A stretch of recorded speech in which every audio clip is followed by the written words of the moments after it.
हुकूमत ने इजाज़त दी थी जलसे की, लेकिन इजाज़त देने के बाद भी गुंडागर्दी और बदमाशी का आलम ये है कि 80 लोग गिरफ़्तार हो गए हैं और जो वकील साहब हैं हमारे, उनके घर को तोड़ दिया गया, उनके कारोबार को तोड़ दिया गया, उनकी फैमिली के घर वालों को भी तोड़ दिया गया। तो वो ख़वातीन ये कह रही थी कि जनाब हमें बिरयानी दे के लाया गया है, कोई फ़लानी लेके आई है और हमें पैसे मिलेंगे। दुनिया पाकिस्तान से बाहर पैसे कमाने जाती हैं और ये जनाब लंदन जो गांव है उनका, वहाँ से पाकिस्तान पैसे कमाने आते हैं।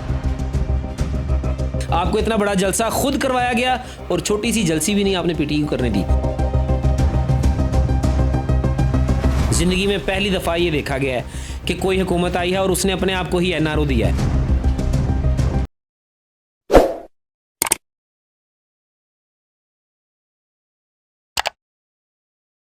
अस्सलाम नाज़रीन, आप देख रहे हैं QC TV। मैं हूं आपकी होस्ट अफसा मलिक। आज मेरे साथ मौजूद हैं चौधरी फैसल शहजाद जट साहब। उनसे बात करेंगे, नवाज शरीफ की बात करेंगे, क्योंकि मेरे मुंह पे हमेशा इमरान खान साहब रहते हैं और इमरान खान साहब की भी बात करेंगे, उनकी बेल की बात करेंगे। पहले हम बात करेंगे नवाज शरीफ साहब की, क्योंकि उन्होंने एक जलसा किया था जिसमें बहुत ज़्यादा आवाम आई थी और उनका आज केस भी चल रहा है, उसके हवाले से भी बात करें। अस्सलाम वालेकुम। वालेकुम अस्सलाम। अच्छा, मुझे ये फैसल जट साहब मुझे ये बताएं कि नवाज शरीफ साहब पाकिस्तान आ चुके हैं फाइनली, जहाज़ उनका लैंड कर गया। आवाम के अंदर वो जो कहते हैं कि मेरा जी आवाम ने मुझे बहुत प्यार दिया और हमारे लिए इतनी आवाम आई कि तारीखी जलसा था, इस पर आप क्या कहते हैं? देखें जी, सबसे पहली बात तो ये कि 4 साल बाद आए हैं और ये जो ज़मानत पे गए थे 50 रुपए के स्टैम्प पेपर पे उन्होंने ज़मानत दी थी अपने भाई की कि मैं 4 दिनों के लिए, मेरी तबीयत ख़राब है, मेरे दिल में मसला हो गया है, मेरे फ़लाँ जगह सोजन हो गई है और मुझे बैठा नहीं जा रहा, प्लेटलेट्स कम हो गए हैं, फ़लाँ इस तरह के मसाइल हो गए हैं। तो ये सारा करने के बाद 4 दिन के लिए गए थे और 4 साल बाद डील करके आए हैं। और वो जो डील है, वो डील कैसे हुई है, किस तरह हुई है, वो सबको पता है। अब वो आ गए हैं, आने के बाद अनहोनी बात ये हुई कि एक साबिक, दोनों का कंपैरिजन करूंगा, एक साबिक वज़ीर आज़म नवाज शरीफ और एक साबिक वज़ीर आज़म इमरान खान।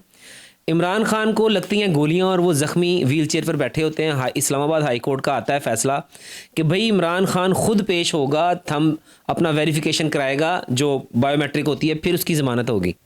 वो वहाँ से जाता है और अगवा होता है और पूरा एक वाक़या होता है 9 मई का, और फिर पूरी कौम के साथ क्या होता है, बेटियों के साथ, वो सारे जहान ने देखा, वो बड़ा जुल्म हुआ। और एक तरफ आता है शहज़ादा, वो जनाब एयरपोर्ट पे लैंड करते हैं तो हाई कोर्ट खुद चल के रात के टाइम एयरपोर्ट पे जाते हैं और thumb impression biometric Nawaz Sharif की लेते हैं और उसकी ज़मानत को ओके करते हैं। रह गई बात जलसे की, आपने कहा जलसा हुआ, ये मेरी नज़र में जलसा तो नहीं था, ये एक पूरी मशीनरी का मिल के एक सेटअप था। पहले तो PDM थी और ये PDM समेत इदारे समेत पता नहीं कौन कौन सी पावर्स मिल के फिर इन्होंने ये जलसा रखा। मेरे कई दोस्त हैं जो इदारों में काम करते हैं और उनको स्पेशल ये टास्क दिया गया था, मुझे उन्होंने बताया कि आज हमारी ड्यूटी है कि हमने सिविल में वहाँ खड़े होना है जाके। फिर उसके अलावा ख़वातीन के इंटरव्यूज़ चले, वहाँ पे ख़वातीन से पूछ रहे थे आप ही की तरह के लोग सोशल मीडिया पे, तो वो ख़वातीन ये कह रही थी कि जनाब हमें बिरयानी दे के लाया गया है, कोई फ़लानी लेके आई है और हमें पैसे मिलेंगे, हमें वो चावल दिया गया है और हमें नहीं पता जलसा क्यों हो रहा है। मतलब वो अवाम को यही नहीं था पता कि वो किस लिए आए हैं। और उस जलसे में जो नवाज शरीफ साहब ने बातें की, पूरा मुल्क देख के हम भी देख रहे थे, लेकिन एक भी बात उन्होंने कोई नहीं की, सिर्फ उन्होंने यही कहा अपना रोना रोया, मेरे साथ ये हुआ, मेरी बेटी के साथ ये हुआ। अवाम की बेटियों के साथ जो हुआ उस पर कोई बात ही नहीं की। आप हमारे मुल्क में क्या लेके आए हैं 4 साल बाद लंदन अपने घर से? दुनिया पाकिस्तान से बाहर पैसे कमाने जाती हैं और ये जनाब अपने लंदन जो गाँव है उनका, वहाँ से पाकिस्तान पैसे कमाने आते हैं। तो ये पूरी दुनिया को पता है कि ये जलसा कैसे हुआ और जुल्म सितम की दास्तानें कैसे रकम हुई। और इसी जलसे के एक दिन बाद हमारे इंसाफ लॉयर्स फोरम के अजीम पहाड़ साहब हैं, वो लॉयर हैं, बड़े इमरान खान के करीबी साथी भी हैं, हमारे दोस्त हैं, इंसाफ लॉयर्स फोरम के मेंबर हैं। उन्होंने एक छोटा सा अपना कन्वेंशन रखा था अपने हलके में, उस कन्वेंशन को भी होना था। और फिर पंजाब पुलिस वहाँ पे प्रिजन वैन्स लेके और जुल्म सितम की दास्तां कि इतनी गाड़ियाँ जैसे वहाँ पे कोई दहशतगर्द इकट्ठे हो रहे हैं। PTI का झंडा लगाना भी मना यहाँ पे किया गया है। ये कहते हैं कि लेवल प्लेइंग फील्ड होनी चाहिए, तो लेवल प्लेइंग फील्ड तो है ही नहीं। आपको इतना बड़ा जलसा खुद करवाया गया और छोटी सी जलसी भी नहीं आपने PTI को करने दी। लेकिन अवाम के दिल में इमरान खान आज भी मकबूल है, अगर आज इलेक्शन करवा लें, इमरान खान को कहें कि आप भी जलसा रखो और हम भी रखते हैं, इनको नजर ही नहीं आएगा कोई इनके जलसे में, और पूरी दुनिया उमंड आएगी वहाँ पे। अच्छा मुझे ये बताएं, समझ आते कि इलेक्शन से तो खौफ है ना इनको कि इलेक्शन ना जीत पाए, क्योंकि आवाम जो कहती है, आवाम का और सारे जो सीनियर जर्नलिस्ट हैं, जो भी कानूनदान है, वो ये कहते हैं कि ये इलेक्शन नहीं कम्पीट कर पाएंगे, लेकिन जलसे की इजाज़त क्यों नहीं देते ये लोग? देखिए, जलसे की इजाज़त थी, ये जो हमारे दोस्त हैं वकील अफजाल अजीम पहाड़ साहब, इन्होंने इजाज़तनामा लिया, हुकूमत ने इजाज़त दी थी जलसे की, लेकिन इजाज़त देने के बाद भी गुंडागर्दी और बदमाशी का आलम ये है कि 80 लोग गिरफ्तार हो गए हैं, और जो वकील साहब हैं हमारे, उनके घर को तोड़ दिया गया, उनके कारोबार को तोड़ दिया गया, उनकी फैमिली के घर वालों को भी तोड़ दिया गया। मतलब बदमाशी की आप आला मिसाल चेक करें। तो ये इस तरह मेरा नहीं ख्याल कि ये जीत हो सकती है। जीत हमेशा हक और सच की होती है। आप कभी भी किसी को ज़बरदस्ती दबा के अपना जो है ना जीत नहीं सकते। अच्छा मुझे ये केस के हवाले से बताएं कि अभी नवाज शरीफ साहब का भी केस चल रहा है, तो ये कह रहे हैं कि अगर ये केस उनका क्लियर हो जाता है तो वो वज़ीर आज़म बनने के काबिल हो जाएंगे। क्या आपको लगता है कि अगले वज़ीर आज़म बनेंगे? देखें, जो अगर तो आप कानून की बात करें, और कानून के मुताबिक तो जो असेंबली में इन्होंने कानून पास करवाया था, ये जब आए थे 16 महीने के लिए शहबाज शरीफ साहब, ज़िंदगी में पहली दफ़ा ये देखा गया है कि कोई हुकूमत आई है और उसने अपने आप को ही एनआरओ दिया है। अक्सर एनआरओ तो ये होता है कि किसी के साथ करते हैं, चलो यार आप हुकूमत में हमें एनआरओ दो। इमरान खान को कहते हैं यार अब हमें एनआरओ दो। ये खुद ही आए हैं 16 महीने में, इन्होंने खुद ही अपने आप को एनआरओ दिया है, खुद ही अपने नैब के सारे केसेस माफ़ करवाए हैं, और अपने ही हक में जो बिल पास करवाए हैं। बिल पास करवाने के बाद जब कोई चीज़ रही सही कसर रह गई थी, नवाज शरीफ साहब आए हैं, तो जब इनके ऊपर तो अभी तक ही एवन फील्ड के जो फ्लैट्स हैं उनका जवाब नहीं दे सके। तोशा खाना का केस आज भी नवाज शरीफ साहब का इस्लामाबाद में लगा हुआ था, वो इस्लामाबाद पेश हुए हैं और जज मोहम्मद बशीर ने उनकी ज़मानत मंजूर कर ली है। तो ये कहते थे कि लाडला है, इमरान खान को लाडले का लक़ब देते थे। तो अभी आप खुद देख लें कि लाडला कौन है, किसको ज़मानत। ज़िंदगी में हिस्ट्री में कभी ऐसा नहीं हुआ पाकिस्तान में कि आपको हिफाजती ज़मानत लेनी हो, आपको अदालत में पेश होना पड़ता है। अक्सर लोग जो देखें मर्डर हो जाते हैं अदालतों में कि जनाब वो खुद ज़मानत लेने आएगा तो इसको यहाँ पे पकड़ेंगे। नवाज शरीफ साहब वाहिद वो पाकिस्तान की हिस्ट्री में शख्स बन गए हैं, और अब जितने भी मुजरिम होंगे उनको भी इस चीज़, क्योंकि जो भी अदालत का फैसला होना है वो प्रेसिडेंट बन जाता है, वो कानून बन जाता है। अब ये कानून बन गया कि नवाज शरीफ बगैर पेश हुए अपने वकील के जरिए हिफाजती ज़मानत ले ली इस्लामाबाद हाई कोर्ट से। इमरान खान को अभी तक 3 साइफर एक मुकदमे के 3 मुकदमे चल रहे हैं, एक केस के। साइफर मुकदमा जो है बिल्कुल बेबुनियाद है, जिसके ऊपर सीक्रेट एक्ट के ऊपर सदर के साइन भी नहीं है, और ये उस केस में इमरान खान को 3 मुकदमे चला रहे हैं। ये हिस्ट्री में कभी हुआ ही नहीं। नवाज शरीफ साहब का भी तोशा खाना का आज केस था, तो उसको भी ज़मानत मिल गई है।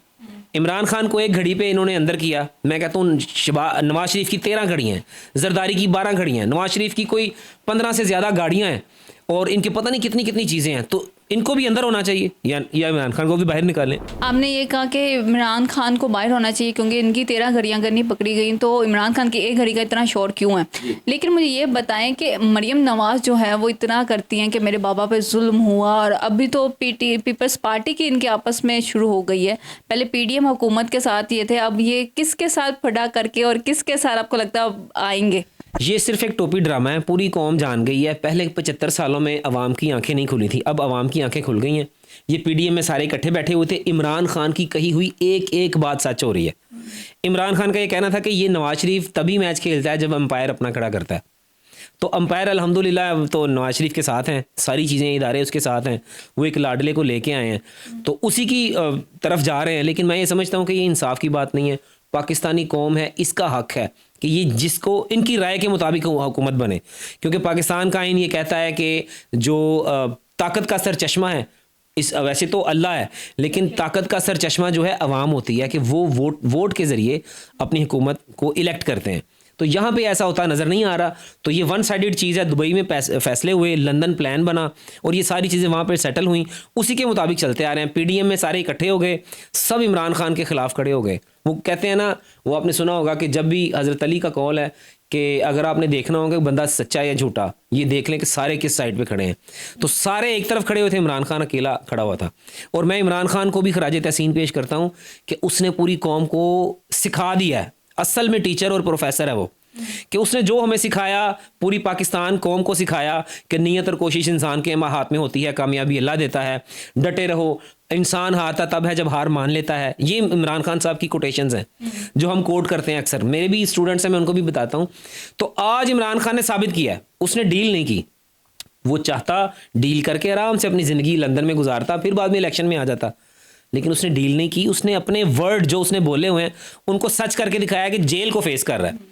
उसने नहीं कहा मेरे दिल में दर्द हो गया है, मेरे पेट में दर्द हो गया है, मेरे प्लेटलेट्स कम हो गए हैं। वो तो कह रहा है कि मुझे सिर्फ एक एक्सरसाइज की वो साइकिल दे दें आप अंदर, या एक्सरसाइज का कोई सामान दे दें, कुरान पाक और एक तस्बीह दे दें। वो तो है अल्लाह का बंदा और वो दिलेर आदमी है, उसने नहीं किया। जुल्म उनके साथ भी हो रहे हैं, उनकी बहनों के साथ भी, उनके घरों को तबाह कर दिया जा रहा है। फिर इमरान खान की पर्सनल लाइफ पे अटैक कर रहे हैं कि उसका निकाह इस तरह था, गैर कानूनी था। ऐसा तो मरियम के बेटे का भी अब आ गया जी, वो तो मरीम नवाज के बेटे का आ गया, तो अब तो कोई चैनल नहीं उसको पूछ रहा कि आओ जी क्यों आपकी तलाक हुई, और तलाक दी नहीं गई, उसने अदालत से खुला ली है। यानी कि जिसकी सास इतनी जालिम हो कि वो उसके शर से सियासी जमातें भी पनाह मांगती हों, तो उसकी बहू कैसे पनाह ना मांगेगी। अच्छा, मुझे ये लास्ट क्वेश्चन आपसे ये करूँगी कि सीसीपी और लाहौर जब उनको मिलने गए, नवाज शरीफ को जो रिसीव किया, जो उन्होंने सलूट किया, ये उनका बनता था? एक्चुअली हमारी पाकिस्तान की हिस्ट्री में आज तक कानून कोई भी सीधा करने आता है, रूल ऑफ लॉ की सुपरमेसी के लिए उसको हटा दिया जाता है। हमारे शुरू से जितने भी प्राइम मिनिस्टर हैं साबिक, वो उनके मर्डर हुए, आज तक उनके कातिल भी नहीं पकड़े जा सके। अब इमरान खान इस मुआशरे को सीधा करने वाला था, सारे प्लानिंग की हुई थी, हर चीज़ सही चल रहा था। हुआ क्या कि इम्पोर्टेड हुकूमत आई और सब कुछ गिरा दिया और इन्होंने काम तमाम कर दिया। पुलिस का काम, जब भी कोई पुलिस डिपार्टमेंट में भर्ती होता है तो वो हलफ देता है कि मैं अपने पाकिस्तान के आइन के साथ वफादारी करूंगा और पाकिस्तानी कौम की हिफाजत करूंगा और अपनी बेल्ट और ये वर्दी के साथ बेईमानी नहीं करूंगा। ये वर्दी अगर किसी उस शख्स को सल्यूट करती है जिसका ताल्लुक ही नहीं है सियासत, शहबाज शरीफ इस टाइम तो न्यूट्रल आदमी है, ना वो MNA है, ना वो MP है, ना वो प्राइम मिनिस्टर है, ना वो CM है, तो अगर कोई पुलिस ऑफिसर उसको सल्यूट करता है, उसने पुलिस डिपार्टमेंट की तौहीन की है, उसने पुलिस डिपार्टमेंट का वकार जो है मजरू किया है। और इसके साथ साथ ये जो सल्यूट है ये उस चीज़ की अक्कासी कर रहा है। पाकिस्तान में 9 मई के बाद जो वाक़यात हो रहे हैं, पुलिस जिस तरह से लोगों के घरों में जा रही है और 4 दीवारी के तकद्दुस को पामाल कर रही है, ये उसकी अक्कासी है। अच्छा, मैंने 9 मई का हमने जिक्र किया, 9 मई का इन्हें एक टॉन्ट भी किया था जलसे में नवाज शरीफ साहब ने कि हम 9 मई वाले नहीं हैं। देखिए, वो जो उन्होंने टॉन्ट किया कि हम 9 मई वाले नहीं हैं, उसका मतलब यही है कि हम हमेशा डील करते हैं। ये 9 मई वाले नहीं हैं, ये सुप्रीम कोर्ट वाले हैं कि जब सुप्रीम कोर्ट के अंदर इन्होंने हमला किया था, आज से कई साल पहले, आपको याद होगा, ये अंदर गए और जजेस ने अपनी जान बचा के भागे थे जजेस। ये वो लोग हैं।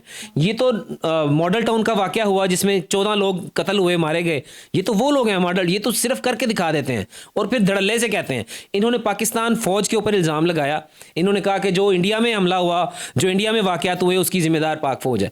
तो मतलब ये तो वो शख्स है, मुझे समझ नहीं आ रही कि पाकिस्तान के इदारे इसके खिलाफ क्यों एक्शन नहीं लेते, जो खुद वहाँ पे जो अटल बिहारी वाजपेयी था उसके साथ ये प्रोग्राम में इन्होंने कहा, और ऑन द रिकॉर्ड मौजूद है, सबको पता है कि ये कह रहे थे कि जो चुरा खोपा गया इंडिया में वो पाकिस्तान आर्मी ने खोपा था। फिर जो वाकया वहाँ पे इंडिया में हुआ उसकी FIR इन्होंने पाकिस्तान में दर्ज की। तो आप अंदाज़ा करें कि ये मुहिब्बे वतन है या ये वतन के दुश्मन है। ये सिर्फ अपनी दिहाड़ी लगाने आते हैं, पैसा कमाने आते हैं। लंदन इनका गाँव है, वहीं ये रहते हैं और ये सिर्फ पैसे कमाने के लिए आए हैं। बहुत शुक्रिया फैसल जट साहब ने हमें टाइम दिया और बहुत अच्छी बात की, और उन्होंने दोनों का कंपैरिजन किया, आवाम के सामने रखा कि आवाम जो है वो कबूतर की तरह आंखें बंद करके बैठ नहीं सकती है। आवाम को सारा पता है कि क्या सच है क्या झूठ है। अपनी मेज़बान को इजाज़त दें, फिर हाजिर होंगे एक नए शौक के साथ। अल्लाह हाफिज़।